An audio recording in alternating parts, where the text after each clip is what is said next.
il y a une île juste au milieu de la mer. Et on nous dit que pour parvenir à cette île, on est obligé de prendre un moyen. Et le moyen qui nous permet d'arriver dans cette île, c'est le bateau. Alors oui, vous êtes sauvés par la grâce, mais par le moyen de la foi. Cela ne vient pas de vous, c'est un don de Dieu. Donc la foi est le moyen par excellence d'accéder à la grâce du Christ. Voilà pourquoi il dit: lorsque j'aurai été élevé de la terre, j'attirerai tous les hommes à moi. En d'autres termes, nous proclamerons toujours la justice, la vérité du Christ. Certains vont se moquer, d'autres vont croire. Alors, comme l'Écriture dit, si quelques-uns n'ont pas cru, leur incrédulité anéantira-t-elle la fidélité de Dieu? Loin de là. Ça veut dire que de la même manière que Noé a annoncé le déluge et que les gens se sont moqués, le Christ dit donc que le temps de la fin sera comme au temps de Noé.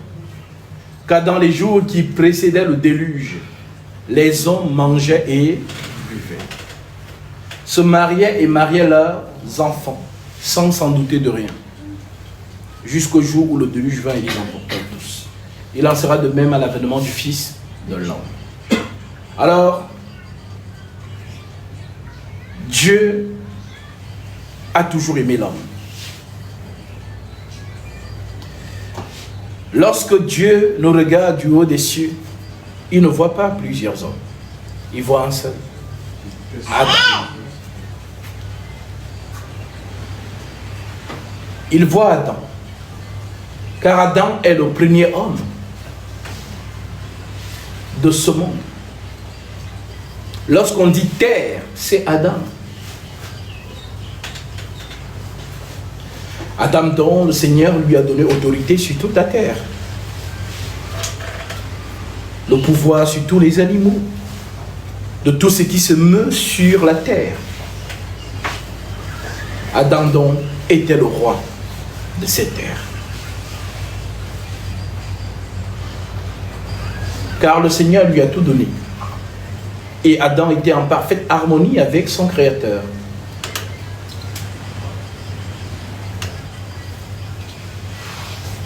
Adam donc, étant seul dans le lieu très saint, puisque l'Éden, en fait, c'est ce qu'on nous a expliqué plus tard comme étant le lieu très saint.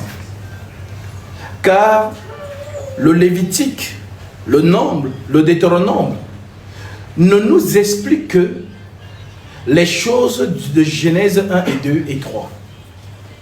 Car lorsqu'on parle du jardin d'Éden, en fait, c'est le lieu très saint. Il faut bien comprendre cela. Parce que si vous ne comprenez pas le jardin d'Éden, ce n'est pas ce que Moïse va vous expliquer après, comme étant parvis, tente d'assignation, maison du trésor, lieu saint, parvis, lieu saint, lieu très saint, et tout ce qui se passe autour de cela. Tout ça explique le jardin d'Éden. Car dès le départ, Dieu a mis l'homme dans le lieu très saint. Dieu et l'homme étaient en parfaite harmonie. Mais le Seigneur donne sa parole à Adam. Adam garde la parole de son Père. Par la suite, le même Père dont le Seigneur déclare qu'il n'est pas bon que l'homme soit seul. Je lui ferai une aide semblable. L'Écriture précise donc que Dieu a fait dormir Adam. Ce qu'on pourrait appeler une anesthésie générale. Dieu prend donc une côte d'Adam, façonne donc la femme. Mais il y a des détails qui doivent attirer notre attention. C'est que pendant que Dieu prélève le côté de l'homme pour façonner cette femme, l'homme n'est pas en vie. L'homme est absent et ne sait même pas ce qui se passe durant l'état de son sommeil. En d'autres termes, tant que Dieu est en train de façonner la femme de l'homme, l'homme dort. Et tant que la femme n'a pas fini d'être façonnée, être apprêtée, parce que quand on apprête une mariée, il y a autour d'elle des filles d'honneur qui prennent soin d'elle, qui la prêtent, qui la rendent belle, et ensuite, lorsqu'elle est maintenant bien apprêtée, on va donc lui présenter à son mari. Alors, c'est le Seigneur lui-même qui fait donc ce travail dans l'Éden. Voilà donc pourquoi, lorsque nous lisons le livre d'Esther, on dit que Esther, Hégaï lui a donné 7 jeunes filles pour prendre soin d'elle. Mes amis, les 7 jeunes filles qui sont autour de Esther pour l'apprêter représentent ici les 7 esprits de Dieu envoyés par toute la terre. Car il est écrit que l'agneau a 7 yeux, 7 cornes. Donc les 7 yeux de l'agneau sont les 7 esprits envoyés par toute la terre. En d'autres termes, nous sommes façonnés dans la perfection. Voilà pourquoi le chiffre 7 ressort. D'où l'écriture qui parle des 7 anges, des 7 chandeliers. Le chandelier, c'est l'église. Et l'ange, c'est la lumière du chandelier. Alors, lorsque nous voyons donc Dieu lui-même en train d'apprêter la femme, tant que la femme n'est pas prête, l'homme ne se réveille pas. Alors nous voyons donc que dès lors que cette femme est prête, Dieu réveille l'homme et lui présente la femme. Alors l'homme s'exclame: voici, cette fois-ci, celle qui est os de mer, chair de ma, celle-ci je l'appellerai femme. Lorsqu'on lit ça comme ça paraît rien. Mais ça nous montre plus loin un homme qui reconnaîtra sa femme. Voilà donc pourquoi aujourd'hui, est-ce que nous voyons le Seigneur Jésus-Christ? Non. Pourquoi? Parce que le silence ou l'absence du Christ représente le sommeil d'Adam. Car le Saint-Esprit est en train de façonner l'épouse pour présenter cette épouse à Adam. Alors, cette femme est apprêtée.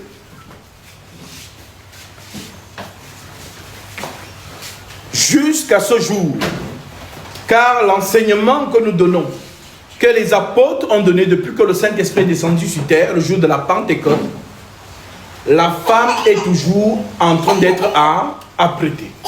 Voilà pourquoi Paul peut utiliser les expressions suivantes. Dans 2 Corinthiens chapitre 11, il dit: oh, si vous pouviez supporter de ma part un peu de folie, mais vous me supportez, car je suis jaloux de vous, d'une jalousie de Dieu. Parce que je vous ai fiancé à un seul époux pour vous présenter à Christ comme une vierge pure. Ça, c'est dans le rôle de l'esprit qui est en train de façonner une femme, mais spirituelle. Car la femme d'hier était de la chair d'Adam. Jésus est esprit. Sa femme aussi doit être esprit.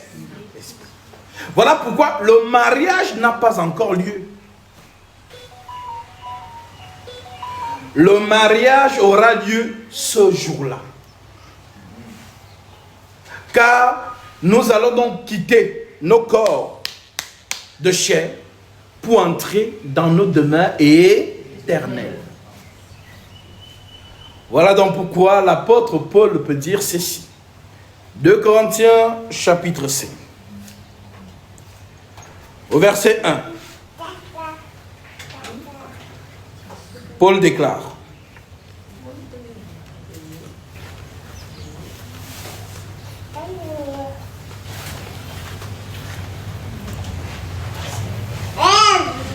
Il dit, nous savons en effet que si cette tente où nous habitons sur la terre, dont la tente où nous habitons sur la terre, c'est laquelle? C'est notre corps humain. Le corps que nous portons là, c'est une maison. C'est une tente.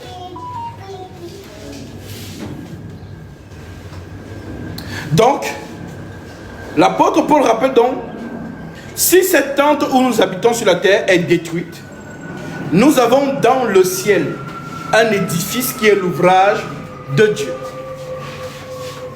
Une demeure éternelle. En d'autres termes, tu vois, tu es sur terre maintenant. Mais on dit que le vrai toi n'est pas ici. Le vrai toi est dans les cieux. Car toi qui es ici, tu es une préfiguration du vrai toi. C'est pourquoi le Jésus qui est venu sur la terre et le Jésus qui est dans les cieux, c'est deux personnes. Visibles et invisibles. Voilà pourquoi on l'appelle image du Dieu invisible. Donc il y a un Dieu invisible qu'on ne peut pas voir.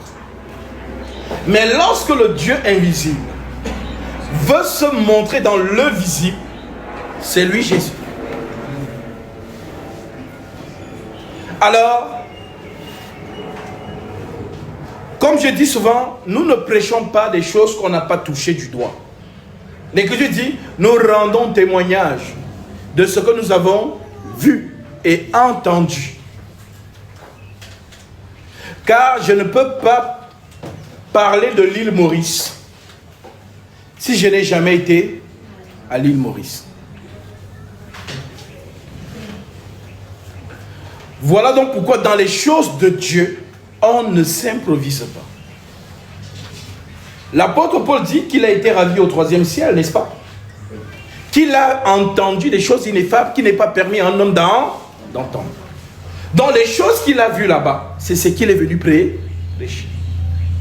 Voilà pourquoi lorsque l'homme de Dieu est passé par là, il va vous prêcher de sorte que tu es né bon.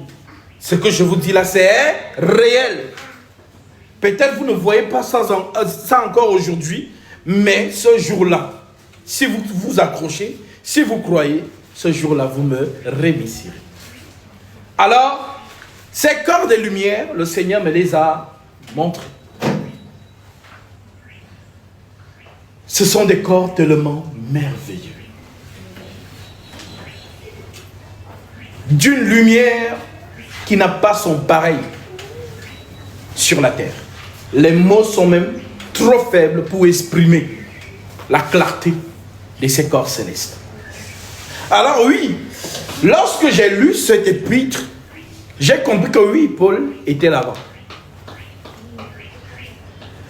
Oui, nous savons en effet que si cette tente où nous habitons sur la terre est détruite, nous avons dans le ciel, pas que nous aurons, non. Il dit, nous avons dans le ciel un édifice qui est l'ouvrage de Dieu.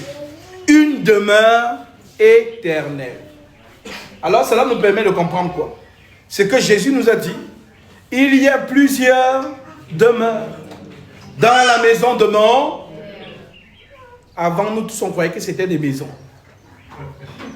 Des châteaux. Des villas.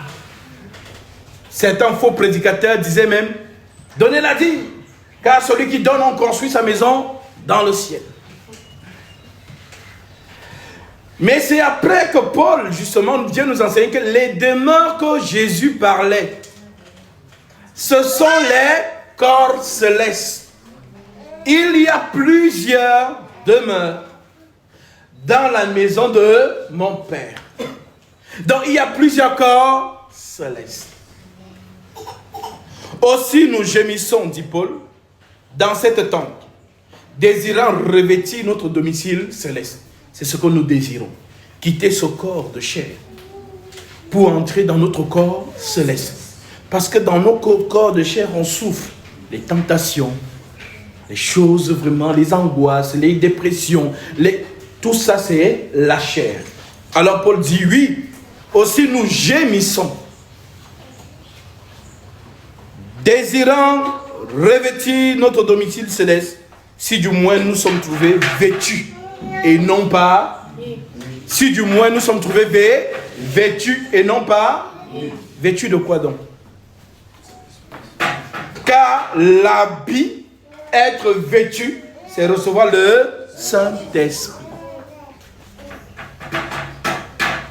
Car celui ou celle qui reçoit l'Esprit de Dieu a donc la promesse. C'est comme la carte d'invitation. Car seul le corps céleste que tu porteras te permettra d'entrer dans sa lumière inaccessible. Tu ne peux pas entrer dans le soleil si tu n'as pas la même matière que le soleil. Voilà pourquoi on dit que personne, donc tu ne peux pas tricher. Parce que quand tu vas venir, si tu n'as pas la même matière, tu seras consumé. Alors, oui, le Seigneur Jésus-Christ donc, je le répète, car beaucoup de fausses doctrines ont sévi dans le monde. On a embrouillé les gens sur 3 dieux en un. Dieu le Père, Dieu le Fils et Dieu le Saint-Esprit. Ils sont 3 différents, mais un. C'est une fausse prédication. Nous adorons le mystère de la piété. Dieu manifesté en chair. Donc il n'y a pas un Dieu le Père qui a envoyé un Dieu le Fils. Ça c'est la compréhension charnelle. Mais le Dieu le Père là, c'est donc lui-même qui entre dans la création. Pourquoi? Parce qu'il n'y a pas 2 vies éternelles. Il n'y a pas 2 immortels. Il n'y a pas 2 dieux. Voilà pourquoi ce Dieu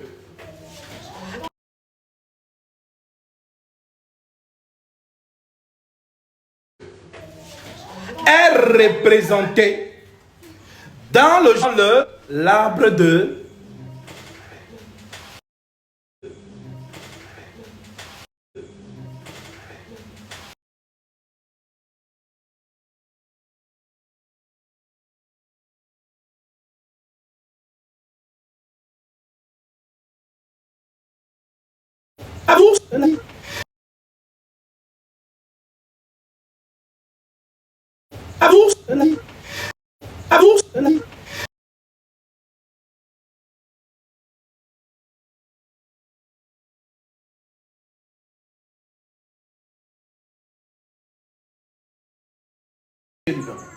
on dit, il couvre de leur aile le propitiatoire. Donc, la représentation de l'arche de l'alliance, en réalité, c'est le jardin d'Éden. Voilà pourquoi, à l'intérieur du coffre de l'alliance, il y a quoi? 3 choses. Le bâton d'Aaron qui avait fleuri, qui représente l'arbre de vie. Les tables de la loi qui représentent la parole de Dieu, la Torah. Et le pain, la manne qui avait séché. Donc si, à la Sainte Écriture, nous nous posons la question, qui est la vie? C'est Jésus-Christ. Qui est la parole de Dieu? C'est Jésus-Christ. Et qui est la manne, le pain de vie. Jean chapitre 6. Je suis le... Il n'y a pas de vie éternelle. Donc, c'est la source de l'éternité qui donne la vie. Donc, si Jésus-Christ vous dit dans l'évangile, je suis la vie, celui qui croit en moi vivra quand même il serait mort. Voilà l'assurance dont descend. En d'autres termes, le Dieu invisible, source de toute vie éternelle, c'est dans lui, pour sauver l'homme, est obligé de venir lui-même. Pourquoi? Nous allons rappeler cela.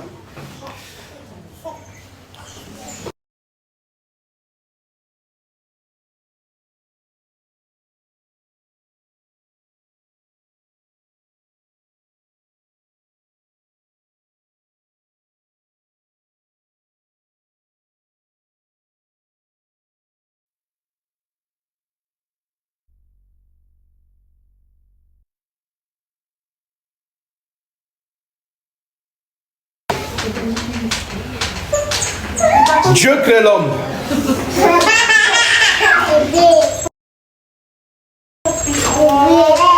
Selon son amour.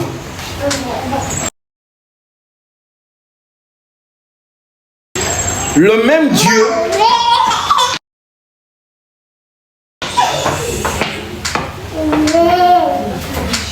donne à l'homme des instructions. L'homme, par la suite, nous voyons que tombe dans le péché. Est-ce que c'est l'homme qui a péché? Si nous lisons avec les yeux, on verra que c'est la femme qui a péché, n'est-ce pas?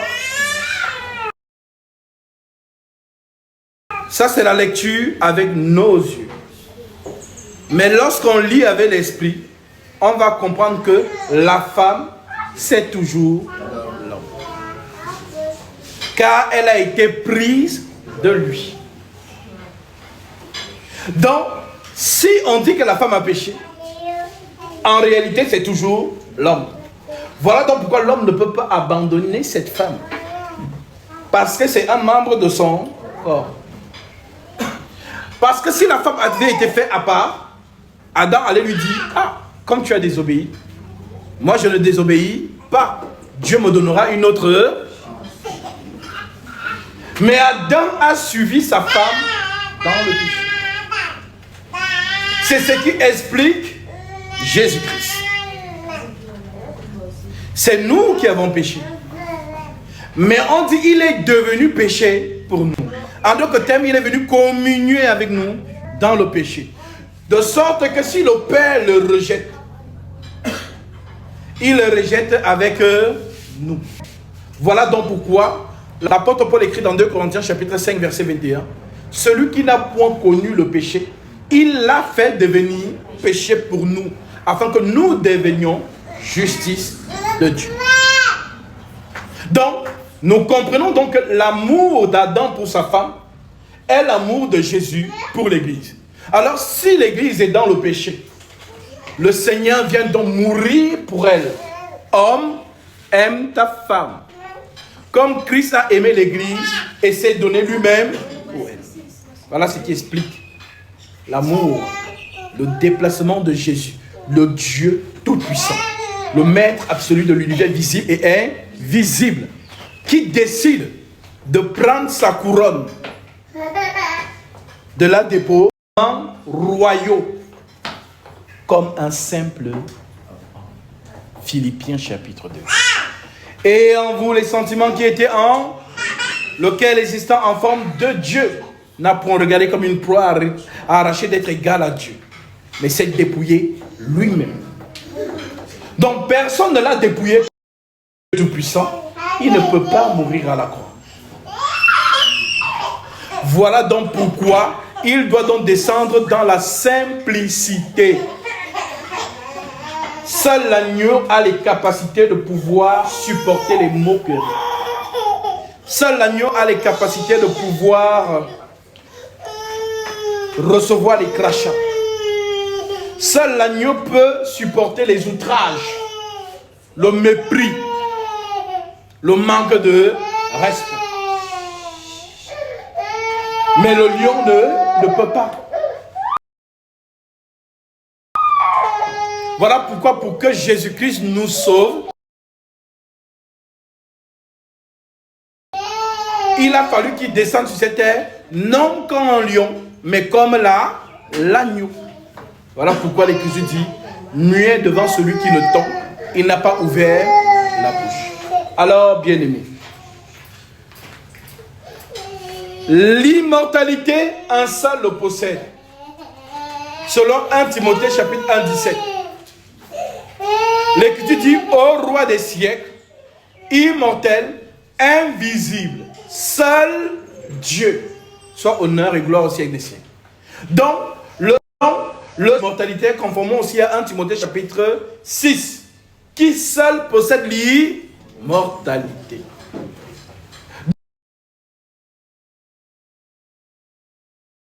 Donc, le donner à Adam la vie qu'il a perdue. Car lui a été dit, le jour où tu mangeras, tu mourras. Adam dont a mangé, il est mort. Mais est-ce que nous avons vu quelque part où Adam a été enterré? Non. Mais la mort dont Dieu parle ici, c'est la séparation avec lui. Adam et Dieu étaient ensemble. Mais le péché fait donc en sorte que celui-ci se sépare d'Adam. Et comme il y a séparation, il faut donc une médiation. Pour les couples mariés, ou pour les bons amis même, quand il y a des problèmes dans un couple,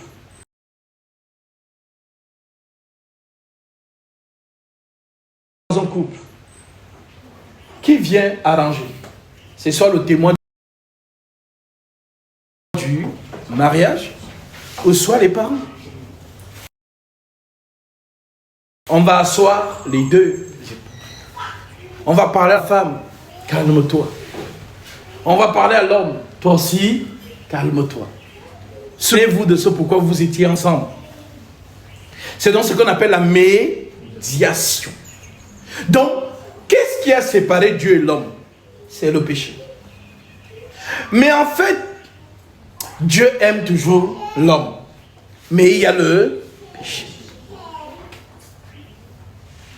Alors, qui va donc faire la médiation entre Dieu et l'homme?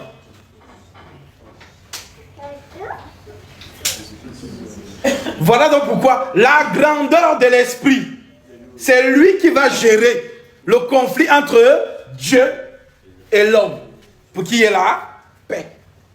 Voilà pourquoi on l'appelle le prince de paix. Lisons cela dans Colossiens, chapitre 1.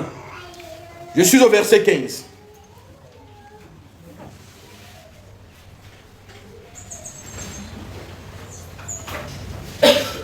Colossiens chapitre 1 verset 15, il est écrit: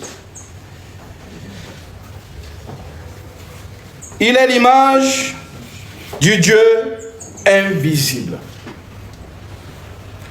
le premier-né de toute la création, car en lui ont été créées toutes les choses qui sont dans les cieux et sur la terre, les visibles, les invisibles, trône, dignité, domination, autorité.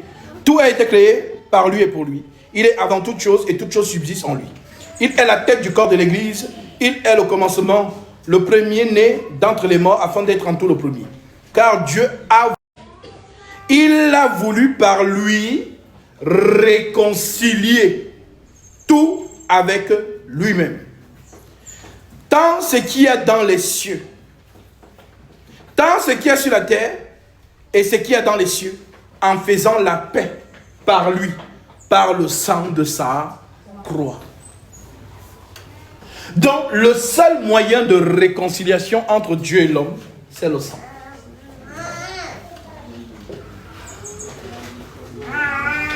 Donc, on va dire que le sang, c'est la colle pour que l'homme revienne à Dieu.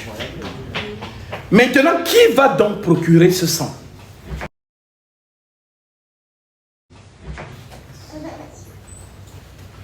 C'est donc ainsi que Dieu lui-même va trouver un moyen de venir vers l'homme.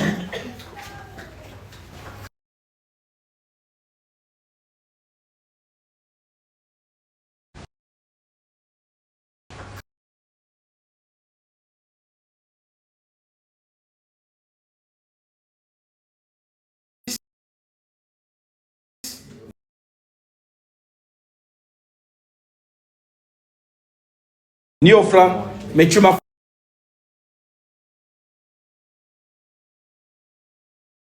encore. Tu n'as agréé ni l'holocauste, ni sacrifice pour le péché. Alors j'ai dit, voici je viens dans le... Il est question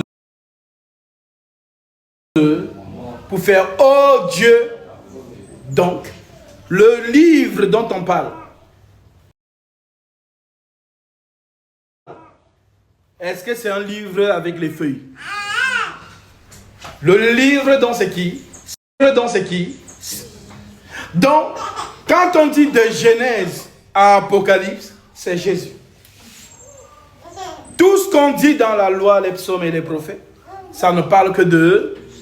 Si vous entendez Adonai là-bas, c'est Jésus. Si vous entendez Yahvé Jireh, Yahvé Rapha, Elohim, Yahvé Shalom, c'est Jésus. Si vous entendez l'Éternel, je suis celui qui, c'est Jésus-Christ. Voilà pourquoi dans la loi, on ne le connaît pas bien, ce Dieu.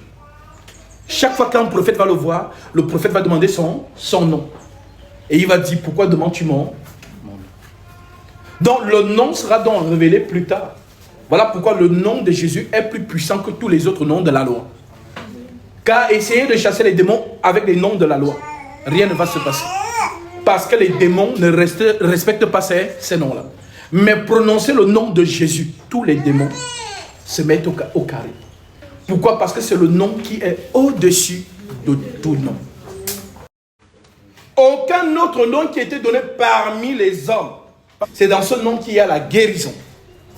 C'est dans ce nom qu'il y a la résurrection. C'est dans ce nom qu'il y a tout pouvoir de marcher sur les serpents et sur les scorpions. Voilà donc pourquoi, oui, Jésus-Christ donc est donc le médiateur de la nouvelle alliance. Le prêtre qui fait le service pour pardonner les péchés du peuple. Alors oui, Dieu donc a donc trouvé bon de manifester son sanctuaire sur la terre des hommes. Car là où on faisait l'expiation, on appelait ce lieu maison du trésor. L'apôtre donc explique que la maison du trésor, la véritable maison, le temple de Dieu tel que l'Écriture dit, Dieu n'habite pas dans des temples faits de main. Donc, le temple de Dieu, c'est lui-même qui l'a construit. Voilà donc pourquoi, pour que Dieu vienne exercer comme prêtre, il faut qu'il vienne exercer dans sa propre maison, dans son sanctuaire. C'est donc ainsi que, ce jour-là, l'Esprit Saint descend sur lui pour accomplir dans cette écriture. Et c'est par ce sanctuaire, par ce corps, que le sang qui sera donc effusé, ce sang donc, quiconque croit en ce sang, reçoit la vie en Jésus et le pardon de ses péchés. Voilà donc pourquoi le Seigneur, l'Esprit, qui n'a pas de chair, car le sang réside où? Dans la chair. L'Esprit n'a pas de sang. Vous ne pouvez pas couper l'air ou le vide. Mais pour que l'Esprit ait du sang, l'Esprit va donc se faire chair. Donc, Jésus-Christ a donc le sang divin. Le sang qui pardonne les péchés. Voilà donc pourquoi de la même manière qu'on a sacrifié l'agneau dans Exode pour que les enfants d'Israël sortent de l'Égypte, c'est de la même manière que Jésus-Christ, son sang qui coule à la croix, pour que nous sortons de l'Égypte. Et l'Égypte, c'est le monde actuel. Et notre libérateur, c'est Jésus-Christ, le Saint-Esprit. Voilà pourquoi il doit nous conduire dans toute la... Alors, si tu as compris dans ces choses, lorsque tu entres dans l'eau avec moi, c'est pour prendre l'engagement devant lui et devant les saints anges qui sont autour de ce moment. Et devant l'église qui atteste, nous avons vu, tu as pris le baptême. Alors tu es ajouté dans cette église pour être membre de cette assemblée. Donc, on ne prend pas son baptême pour retourner dans sa vie seule. On prend son baptême, comme l'Écriture dit, le Seigneur ajoute dans l'église les âmes qui sont sauvées. Donc, tu es maintenant une partie du corps de Jésus qui doit être parmi les autres parties, afin que la charité entre les membres du corps de Christ soit manifeste. Voilà donc pourquoi l'apôtre Paul donc rappelle ceci. L'apôtre Pierre, nous sommes ici dans Acte 2, au verset, je prends le verset 37, il est écrit: après avoir entendu ce discours, ils eurent le cœur vivement. Est-ce que vous avez le cœur touché? Il dit: hommes frères, que ferons-nous? Nous avons écouté, nous avons cru, nous sommes touchés. Alors que devons-nous faire à présent? Pierre leur dit: repentez-vous. En d'autres termes, quoi? Croyez. Et que chacun de vous soit baptisé au nom de Jésus pour le pardon de vos péchés. Et vous recevrez le don du Saint-Esprit. Car la promesse est pour vous, pour vos enfants, et pour tous ceux qui sont au loin, en aussi grand nombre que le Seigneur notre Dieu les appellera. Et par plusieurs autres paroles, il les conjurait et les exhortait, disant: sauvez-vous de cette génération perverse. Ceux qui acceptèrent sa parole furent baptisés. Et en ce jour-là, le nombre des disciples s'augmenta d'environ 3000 âmes. En d'autres termes, il y avait déjà des disciples, mais les disciples, ça s'ajoute. Le nombre des disciples s'augmenta d'environ 3000 âmes. Qu'est-ce qu'ils faisaient donc?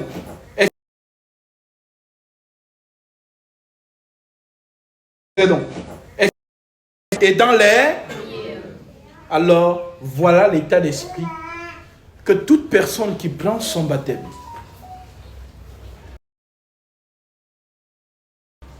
vient mourir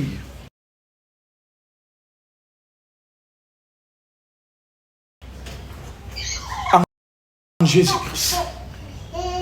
Celui avec qui ou celle avec qui j'entre dans l'eau, c'est toi, c'est Adam. Mais celui qui ressort de l'eau, ce n'est plus Adam, c'est Jésus. Il faut comprendre ce mystère. Là, vous vous appartenez encore. Mais dès lors que vous entrez dans l'eau, le laps de temps que je vous immerge au nom de Jésus, vous mourrez en lui. Et lorsque vous... C'est une prophétie de la résurrection. C'est une prophétie de la résurrection. C'est Christ qui vit. Tu deviens donc membre du corps de Jésus. Responsable de ce corps. Voilà donc pourquoi il peut être écrit dans 1 Corinthiens chapitre 3 au verset 16. Il est dit: ne savez-vous pas que vous êtes le temple de Dieu et que l'Esprit de Dieu habite en... Si quelqu'un détruit le temple de Dieu, Dieu le détruira. Car le temple de Dieu est saint et c'est ce que vous êtes. Voilà pourquoi j'ai dit, on ne prend pas son baptême parce qu'on m'a dit, viens te baptiser. tu dois comprendre pourquoi tu te baptises. Et par la suite, l'Écriture continue en nous disant, dans Romains chapitre 3, au verset 6. Romains chapitre 6, verset 3.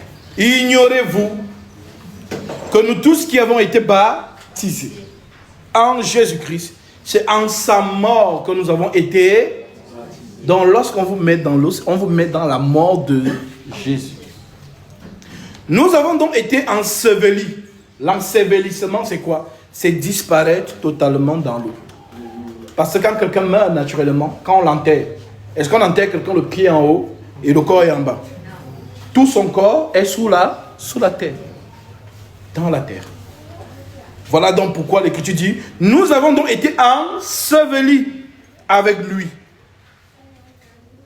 par le baptême en sa mort, afin que comme Christ est ressuscité des morts par la gloire du Père, de même nous aussi nous marchons en nouveauté de vie. Je suis une nouveauté de vie. Je suis une nouveauté de vie. C'est dans ça. En effet, si nous sommes devenus une même plante avec lui, donc tu es devenu une même plante avec eux, donc tu es Jésus. Donc quand tu marches, tu dis, ah, tu représentes Jésus. Si vous avez cette conviction de Dieu. Parce que beaucoup de personnes sont mal enseignées et ne savent pas qui ils sont en réalité dans le Seigneur. En effet, si nous sommes devenus une même plante avec lui, par la conformité à sa mort, nous le serons aussi par la conformité à sa résurrection. Sachant que notre vieil homme a été cru.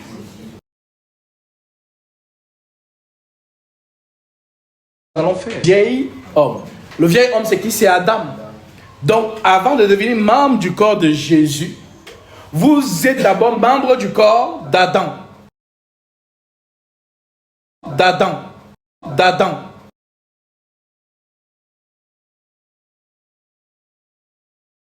Pouvoir du péché.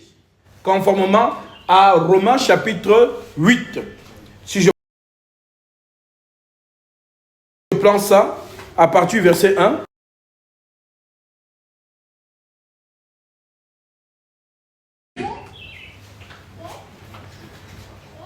Il n'y a donc maintenant la loi parce que la chair la rendait sans force. Dieu a condamné le péché dans le péché, son propre fils dans une chair semblable à celle du... Et cela afin que la justice de la loi fût accomplie en nous qui marchions non selon la chair, donc nous ne marchons plus selon Adam, mais selon l'esprit, le dernier Adam. Ceux en effet qui vivent selon la chair s'affectionnent aux choses de la chair. L'affection des choses de la... Alors c'est quoi l'affection des choses de la chair? Ce sont les choses de cette vie. Mais ceux qui vivent selon l'esprit, alors les choses de l'esprit sont célestes. La chair sont... Alors, la lumière de Christ en vous vous donnera toujours les désirs des choses du ciel. Sachant que lorsque Dieu bénit de manière céleste, il vous donne aussi les choses dont vous avez besoin sur la terre. Parce que Dieu sait très bien que notre corps a besoin de manger aussi pour justement être en santé. C'est un bon Père, le Seigneur. Alors, ceux qui vivent selon la chair s'affectionnent aux choses de la chair, tandis que ceux qui vivent selon l'esprit s'affectionnent aux choses de l'esprit. Et l'affection de la chair, c'est la mort, car toutes ces choses charnelles périront. Mais l'affection de l'esprit, c'est la vie et la paix. Ne se soumet pas à la loi de Dieu et qu'elle ne le peut même pas. Or, ceux qui vivent selon la chair ne sauraient plaire à Dieu. Pour vous, vous ne vivez pas selon la chair, mais selon l'esprit. Si du moins l'Esprit de Dieu habite en vous. Si quelqu'un n'a pas l'Esprit de Christ, Fils, il ne lui appartient. Voilà donc pourquoi. Vous devez donc être conscient que lorsque je vais dans l'eau, c'est moi, je vais mourir. Lorsque je reviens de l'eau, ce n'est plus moi, c'est Jésus-Christ. Voilà pourquoi si vous gardez ça dans l'esprit, même quand tu vas t'énerver contre une personne, tu vas te souvenir que, ce n'est plus moi, c'est Jésus. Voilà pourquoi vous allez voir certaines personnes, certains frères ou sœurs, ils oublient qu'ils sont disciples de Jésus, ils commencent. Après, dès qu'une voix les rappelle ça dans l'esprit, mais tu es Jésus. La personne se calme subitement. Et tout le monde commence à dire, mais attends,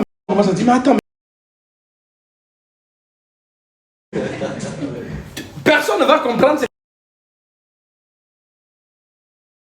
qui s'est passé, mais comprendre que elle n'est plus comme elle était avant. Il n'est plus comme il était avant. Il doit rechercher la paix avec tous, comme dit l'Écriture. Donc, c'est cela donc qui permet en sorte que si on a compris, oui, il y aura donc changement dans nos mœurs. Même ton entourage va dire, il est devenu bizarre, il n'est plus comme avant. Avant, il était comme, et bizarrement, il a changé. Lorsque vous allez entendre ce genre de choses, alors, c'est le monde qui rend témoignage que vous ne lui appartenez plus. Alléluia. Puis, la saine doctrine en vous. Amen. Une vie transformée. Une plénitude dans les communions frères. Donc, quand vous entendez, communion fraternelle, samedi, on se réunit où? Chez le frère tel, chez la sœur telle. Vraiment, il faut y aller.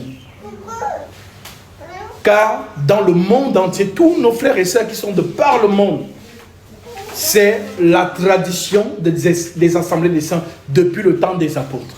Voilà pourquoi je disais que les apôtres n'ont jamais fait la messe comme vous voyez le Vatican faire. Mais dès le temps des apôtres, ce n'était que communion fraternelle sur communion fraternelle. L'Écriture dit, comme 1 Corinthiens 14, que faire donc frère lorsque vous vous les uns ou les autres parmi vous ont-ils un cantique? La personne a un cantique, il chante. Et si toute l'église connaît le cantique que le frère ou la sœur va chanter, tout le monde commence donc à chanter. Et le Seigneur se glorifie. Si l'un ou l'autre parmi vous a une vision, le Seigneur m'a montré quelque chose, tu donnes cette vision à l'assemblée pour que l'assemblée en soit édifiée. Alors, multipliez cela. Ce que je vous dis encore, c'est que le Seigneur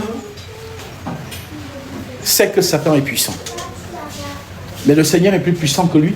Voilà pourquoi il dit, celui qui habite en vous est plus puissant que celui qui est dans le monde. Alors celui qui est dans le monde voudra toujours vous réclamer dans la conscience. Tu n'es pas enfant de Dieu. Est-ce qu'un enfant de Dieu pêche? Regarde ce que tu viens de faire. Tu as péché. Et toi, tu commences à dire, je ne suis pas digne.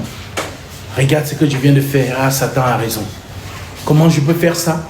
Et puis samedi, je pars au milieu des frères, je joue aussi la scène. Je joue aussi le saint. Voilà ce que l'ennemi veut dans notre conscience. Mais vous devez donc être sûr qu'il n'y a plus de condamnation pour ceux qui sont en... Donc, toutes les réclamations qu'il va vous faire dans la conscience, parce qu'il va vous sortir des Écritures pour vous convaincre. Parce que comme la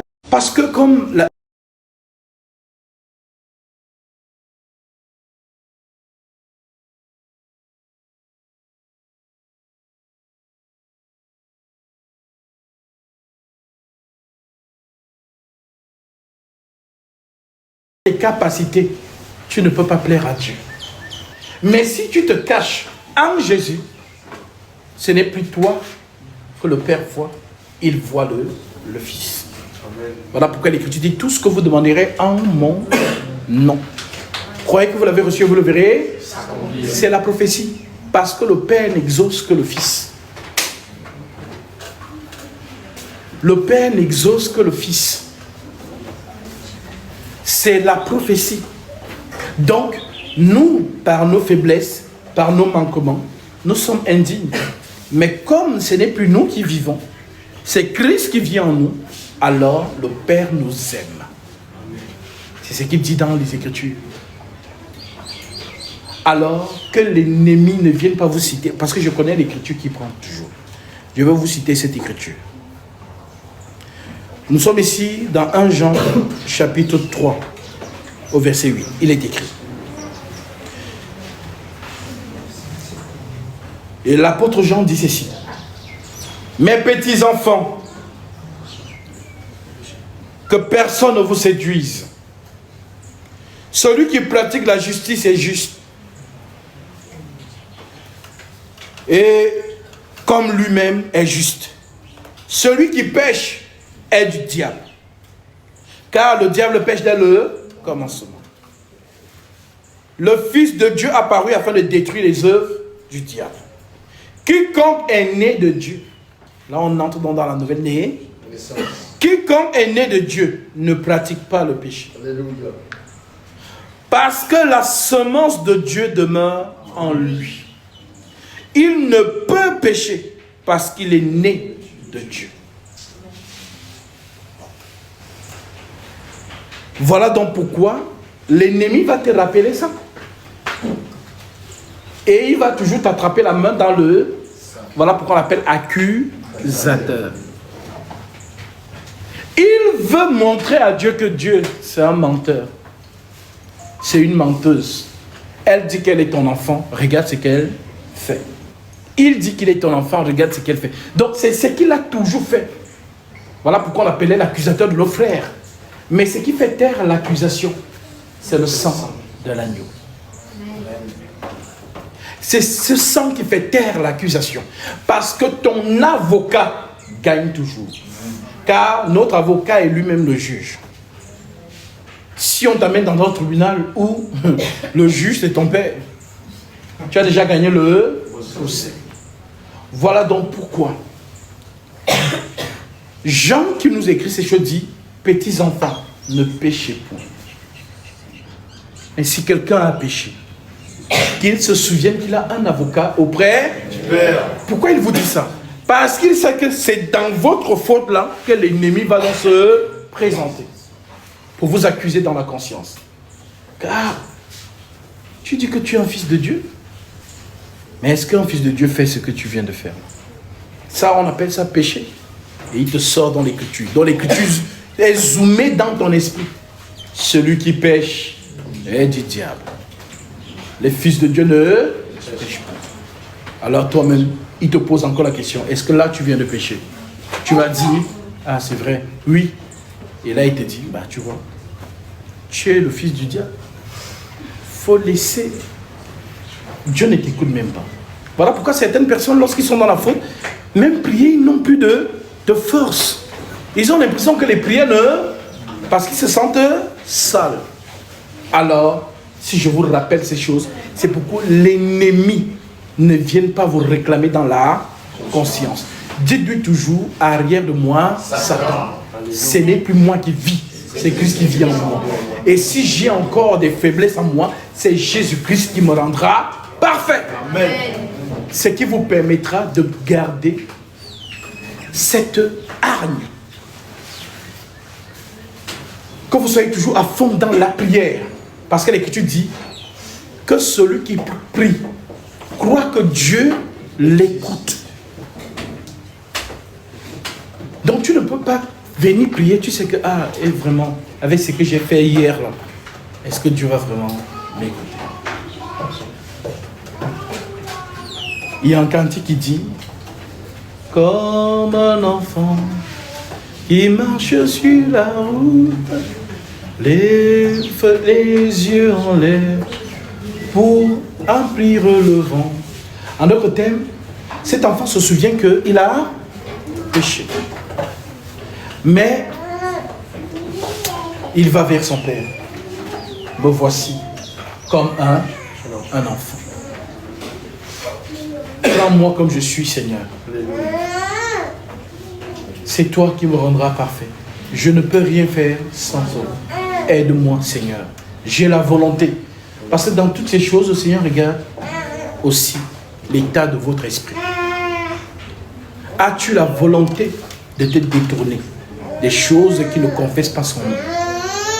Peut-être tu as la volonté, mais tu n'as pas la force. Alors si tu l'appelles au secours, Seigneur, toi-même regarde cette addiction que j'ai, cette faiblesse que j'ai. Seigneur, aide-moi, fortifie-moi. Et cela, ne vous éloignez jamais de l'assemblée. Parce que vous êtes tombé peut-être dans une faute. C'est une grave erreur. C'est le réflexe du péché. Quand Adam a péché, il a fait quoi? Il a fui la présence de Dieu. J'ai entendu ta voix, je me suis caché parce que je suis... C'est donc ça. Mais vraiment, en Jésus, la bonne nouvelle que je vous annonce est celle-ci. C'est qu'en Jésus-Christ, le péché qui mène à la mort est ce péché-là qui, pour la personne qui ne croit pas en Jésus, vous mourrez dans vos péchés si vous ne croyez pas ce que je... Est-ce que vous croyez ce qu'il est? Amen. Alors ce péché n'est pas pour vous. Alléluia. Mais l'apôtre Jean parle du péché qui ne mène point à la mort, qui sont dans les faiblesses des hommes. Mais désirez justement de plaire à votre Seigneur tous les jours de notre vie en vivant dans la sainteté, en vivant dans la sanctification. Un disciple qui ne prie pas, qui n'a pas une vie de prière accentuée, est comme une belle voiture sans carburant. Ayez une intimité dans la prière. Ceux qui ont la force génie, et vous verrez les traces du Seigneur. Soyez fortifiés. Et que la joie de l'Esprit Saint soit toujours avec vous. Car les paroles que je vous dis aujourd'hui, qu'elles restent imprégnées dans votre esprit. Même si demain vous ne me voyez plus, que cette parole reste dans ton esprit. Et qu'elle t'accompagne tout au long de ta vocation, jusqu'à ce que tu quittes ce monde. Alors, oui. Nous sommes donc ici en train d'accomplir la deuxième étape de la naissance. La première étape de la nouvelle naissance, parce qu'on parle de nouvelle. Donc si on nous parle d'une nouvelle naissance, c'est qu'il y a une ancienne. Alors, l'ancienne naissance, nous sommes tous nés d'une femme. Et lorsque la femme donne dans la vie, elle perd les os, elle perd le sang. Et là, lorsque l'enfant sort d'elle, il reçoit l'oxygène de l'air dans ses poumons. Il commence à pleurer, il pousse son premier cri. Là, on peut remplir les documents à l'hôpital. Nom du père, nom de la. Il a maintenant l'acte de naissance. Donc, si la nature nous l'enseigne, que c'est une femme qui donne la vie, voilà donc pourquoi aussi dans la prophétie, Jésus doit jouer ce rôle en accomplissant la naissance. Car Nicodème est venu naître. Mais Jésus lui a dit, ça ne se passe pas comme ça. Si un homme est né d'eau et d'esprit, il ne peut voir le royaume. Alors Nicodème comprend comme tout homme. Est-ce qu'un homme, quand il est déjà vieux, peut encore entrer dans le sein de sa mère et renaître? Il n'a pas compris. Mais Jésus lui dit, ce qui est né de la chair et ce qui est né de l'esprit est esprit. Donc, si c'est la chair qui nous a donné la vie dans ce bas monde, c'est donc aussi l'esprit qui donne la vie pour entrer dans l'autre monde. Alors pourquoi Jésus Jésus-Christ, qui est donc symbolise donc la nouvelle naissance par l'eau et le sang qui est sorti de son côté. Je termine donc par cette écriture de l'apôtre Jean qui nous explique cela dans sa lettre en disant 1 Jean 5 verset 6, il dit: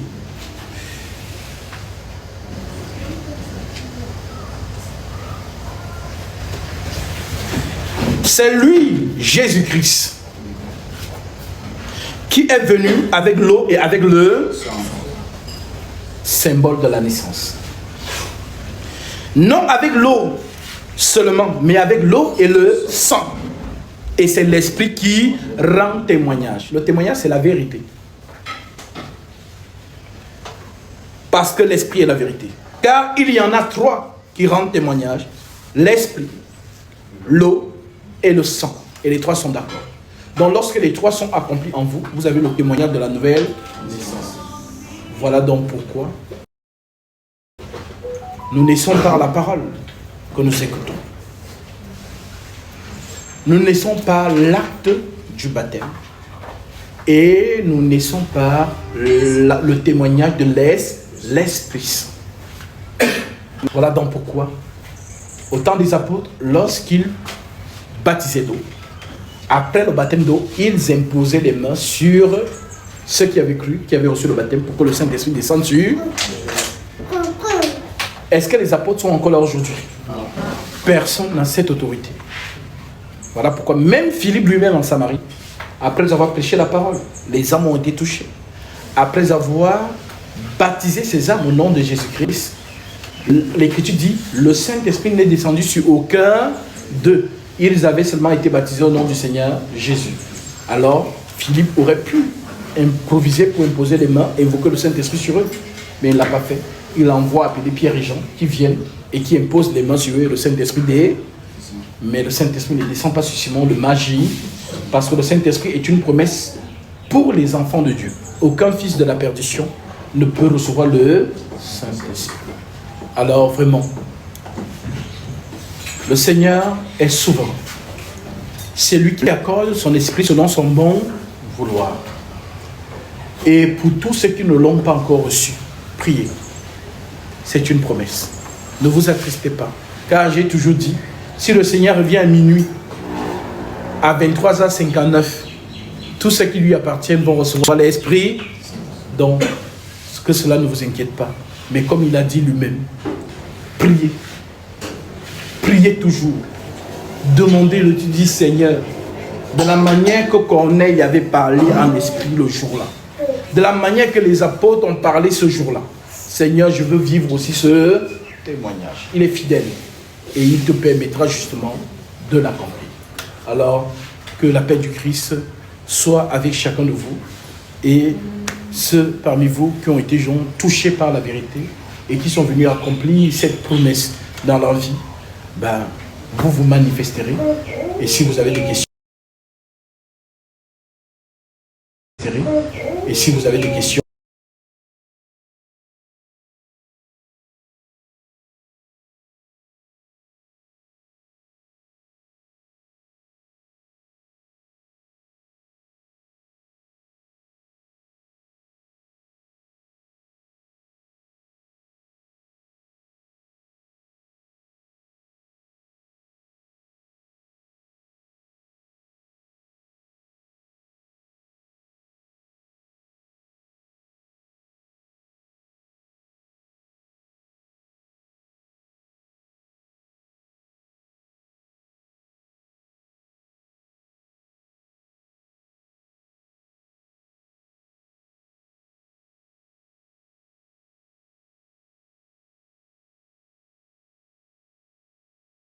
Alléluia, Alléluia, Alléluia, Alléluia, Jésus, Alléluia, Alléluia,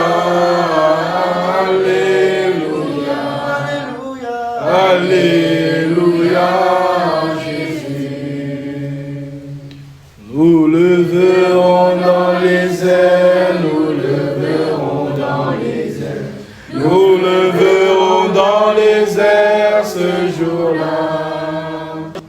Nous le verrons dans les airs. Nous le verrons dans les airs. Nous le verrons dans les airs ce jour-là. Alléluia. Alléluia. Alléluia. Alléluia. Alléluia. Jésus. Alléluia. Alléluia, Alléluia, Alléluia, Alléluia, Jésus. Alléluia. Que le Seigneur Jésus-Christ soit donc avec nous dans ce moment et qu'il accomplisse ce qu'il a réservé pour vous dès avant la fondation du monde, pour que cette joie qui est justement manifeste pour nous le soit aussi dans les cieux. Amen. Que le Seigneur vous bénisse. Si vous avez des questions, c'est maintenant, avant que nous nous dirigeons vers le lieu du baptême. Shalom. Comment savoir si on a le Saint-Esprit? Alors, lorsque nous lisons les actes des apôtres, il y a ce qu'on appelle aussi le témoignage. L'Esprit rend témoignage que nous sommes enfants. Donc le témoignage, quand on dit Jésus lui-même, le mystère de la piété est grand. Dieu a été manifesté en chair, justifié par l'Esprit. Vu des anges, prêché aux gens du Christ dans le monde élevé dans la gloire. En autre thème, c'est que nous lisons tous dans les actes des apôtres et dans les épîtres, nous voyons que lorsqu'ils recevaient le Saint-Esprit, il y avait quoi?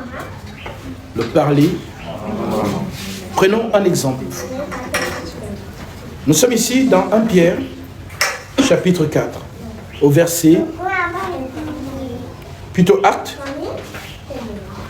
chapitre 10, je prends le verset 44. L'Écriture dit,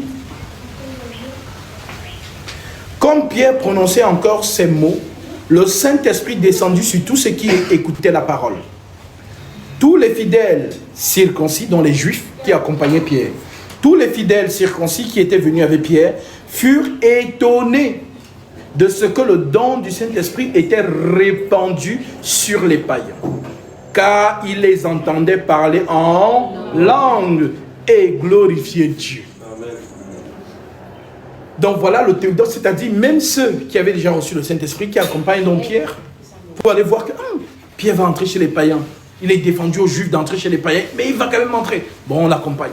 Lorsqu'il arrive, Pierre commence à prêcher. L'Esprit Saint descend et ils se mettent tous à parler en esprit. Alors, ceux qui ont accompagné Pierre et Pierre lui-même sont étonnés. Ils reçoivent le Saint-Esprit. Donc, ils ont vu la visibilité de l'Esprit. Donc, ironiquement, mais ils ont reçu le Saint-Esprit parce qu'ils sont en plein oracle. Donc, l'Esprit en eux proclame des choses en esprit. C'est aussi comme quelqu'un peut parler même en français, où la personne se met à glorifier le Seigneur sous l'action de l'Esprit Saint. Oui, parce que le français est une langue. Comme l'italien, comme le latin, comme toutes les langues du monde. Il y a ce qu'on appelle les langues mortes. Il y a aussi les langues des anges, où l'Esprit lui-même se proclame. Voilà pourquoi ici, dans 1 Corinthiens 14, il est dit, celui qui parle en langue ne parle pas aux hommes, car personne ne le comprend. C'est en esprit qu'il dit des... Donc, lorsque l'Esprit Saint veut se proclamer, c'est lui qui décide. Quelle langue il te fait parler? Voilà donc pourquoi les gens, les faux hommes de Dieu n'ayant donc pas cette assurance, qu'est-ce qu'ils font faire aux gens? Apportez le tableau. Ri, ri, ri. Répétez. Ri, ri, ri. Ro, ro, ro. Mélangez les deux. Ri, ro, ro, ri, ro. Ah, c'est bien, c'est bien. Et c'est comme ça que les gens commencent. Allez, parlez tous en langue. Ri, ro, ro, ri. Vous ne parlez pas en langue. C'est dans le mensonge du monde des ténèbres. Voilà donc pourquoi ce ne sont pas des choses qu'on force. Ce sont les choses liées à l'Esprit Saint directement. Donc, que celui ou celle qui reçoit le Saint-Esprit, ou celui qui ne le reçoit pas aujourd'hui, qu'il continue à... Ne vous inquiétez pas pour ça. C'est du domaine du Seigneur. C'est lui qui donne son esprit en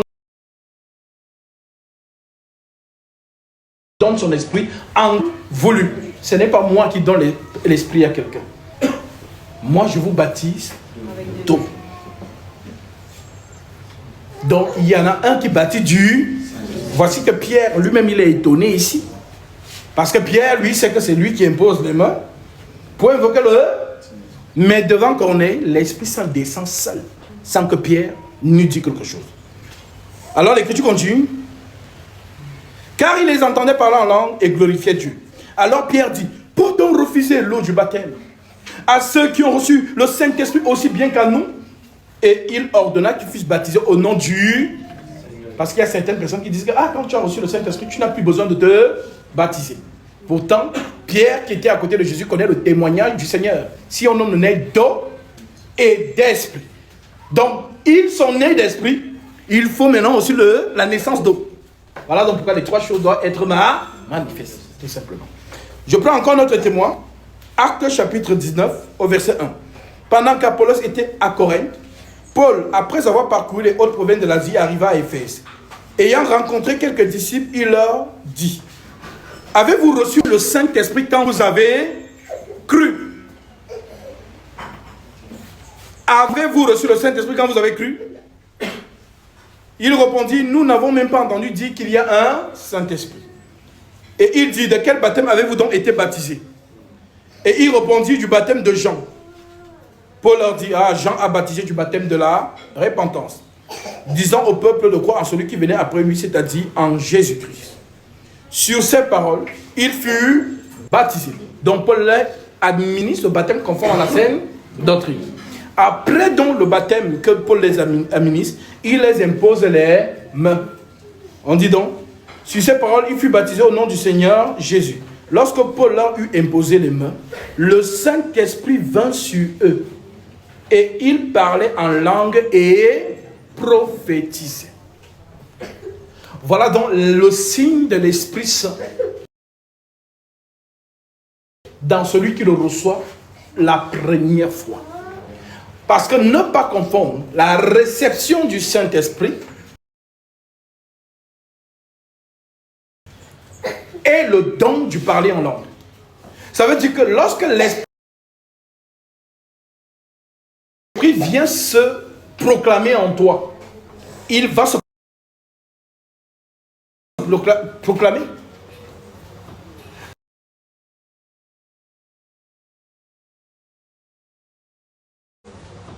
Maintenant, il se peut qu'après cet acte,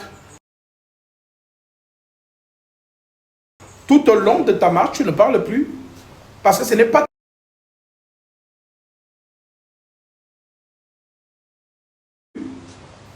ton don. Parce que ce n'est pas ton don. Parce que ce n'est pas ton don.